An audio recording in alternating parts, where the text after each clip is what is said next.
the Nigerian Civil Servants Union's Governor of the Year award in recognition of its outstanding commitment to workers' welfare, people-oriented policies, and exemplary leadership. In a statement, Chief Press Secretary to the Governor, Olayinka Oyebode, said the award will be presented in Abuja during the union's National Executive Council meeting. The union cited Governor Oyebanji's remarkable achievements across key sectors of the economy, as well as his transformative policies and programs in Ekiti State over the last 3.5 years as the basis for the honor. The union also noted that the award is in recognition of the governor's developmental strides in infrastructure, economic reforms, youth empowerment, education, healthcare, and other critical sectors. Away from that, the Nigerian Air Force has neutralized several terrorists in coordinated airstrikes conducted around Boko Haram in the southern Tombones and Chikede axes of the Mandara Mountains in Borno State. In a statement, NAF spokesperson Ehime Jodame said the operations were carried out following credible intelligence and confirmatory intelligence, surveillance, and reconnaissance missions. According to him, NAF air assets destroyed terrorist logistic hubs, structures, and assembly points concealed within the enclaves, while also neutralizing several insurgents and disrupting planned attacks. He noted that the strikes formed part of ongoing efforts to degrade terrorist capabilities and deny them freedom of action in the Northeast Theater of Operations.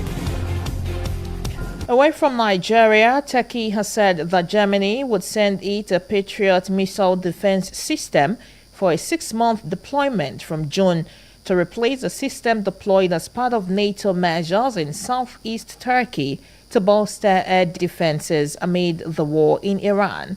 Confirming this, Turkish Defense Ministry noted that in addition to the Spanish Patriot air defense system currently deployed into the country, one of the 2 additional Patriot systems deployed by NATO due to the conflicts between the US, Israel, and Iran will be replaced by a German system. The ministry noted that the replacement is planned to be completed in June, and the system is expected to remain operational for approximately 6 months.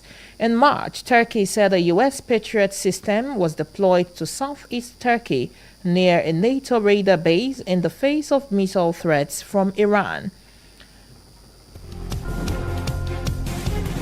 In the meantime, Poland's defense minister has stated that no decisions have been made to reduce the number of American troops in the country, noting that the recent moves from the US may only temporarily delay their deployment. Vice President J.D. Vance had told newsmen that a U.S. troop deployment to Poland had been delayed, but that it was not accurate to say the troops were being withdrawn from Europe. Poland was earlier alarmed by reports that the Pentagon had cancelled plans to deploy 4,000 U.S. troops in the country.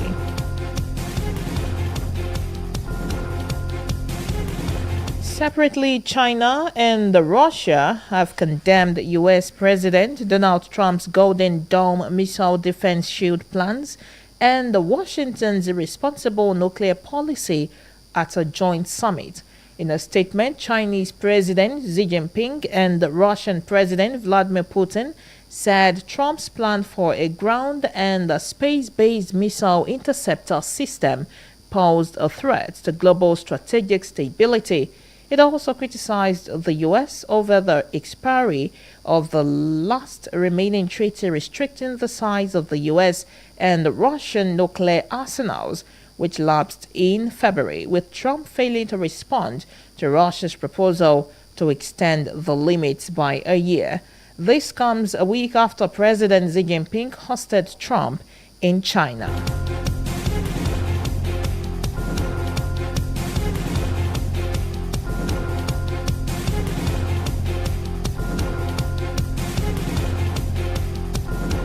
Meanwhile, Iran has warned that the Middle East war would spread far beyond the region if the United States and Israel resumed their attacks after President Donald Trump threatened to strike again unless a deal is reached.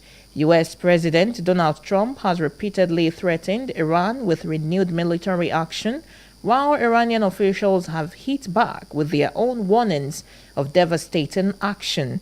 Nevertheless, outbursts of violence between the two countries have continued to take part in diplomatic exchanges mediated by Pakistan and aimed at bringing a formal end to the war. The ceasefire on April 8 brought a halt to the conflict, which has roiled the global economy. You are still listening to Beyond Nigeria on Midas Radio 90.5 FM Ado Ekiti.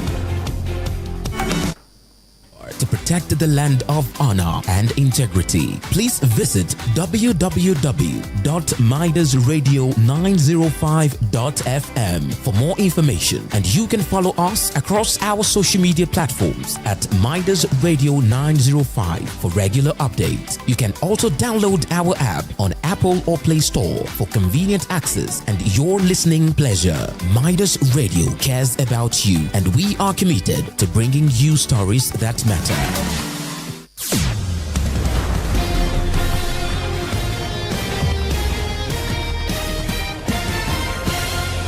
Thanks for staying with us. Moving on to the rest of the news. Britain's deputy senior diplomat in the US, James Roscoe, has resigned from his post. According to Britain's Foreign Office, it was not immediate. Roscoe was appointed to the role in July 2022, and between September 2025 and February 2026, he served as chargé d'affaires to the United States after Peter Mandelson was sacked as ambassador over ties with the late convicted U.S. sex offender Jeffrey Epstein. The U.S. has said it is pursuing a second criminal investigation into ousted Venezuelan President Nicolas Maduro, raising the possibility that he could face additional charges. According to a Justice Department official, the second investigation, which is from the U.S. Attorney's Office in Miami, has been ongoing for months, and it seeks to examine potential money laundering allegations. Maduro has already been charged in federal court in Manhattan with narco-terrorism conspiracy and other offenses tied to alleged drug trafficking. He has pleaded not guilty and is awaiting trial in a Brooklyn jail. Meanwhile, the Philippine Supreme Court has rejected a bid by Senator Ronald De La Rosa for a temporary restraining order to prevent his arrest and transfer to the International Criminal Court. This comes after his prosecutor said they will ask the Supreme Court to reconsider its decision to reject a request for a temporary restraining order to prevent his arrest and transfer to the ICC. De La Rosa, whose whereabouts are unknown, is wanted for alleged crimes against humanity over his role in a bloody war on drugs during Rodrigo Duterte's 2016 to 2022 presidency. He has, however, denied involvement in illegal killings. Rescue workers in China have used boats and swam through flood waters to evacuate people in waterlogged areas across central and southwest China after torrential rain killed 25 persons and shut businesses, schools, and transport links. In Dekong, a town in southern Guangdong, scooters were submerged with only parts of their handlebars visible, while rescue staff members in an inflatable boat rescued a man who had climbed a tree to escape the flooding. Further reports have shown that heavy rain is expected to continue across southern and central parts of the country, with high risk of landslides, flash floods, and severe urban flooding and waterlogging. That's Beyond Nigeria this afternoon, but before we go, here is a recap of the major stories. We told you that the Nigerian Air Force has neutralized several terrorists in coordinated airstrikes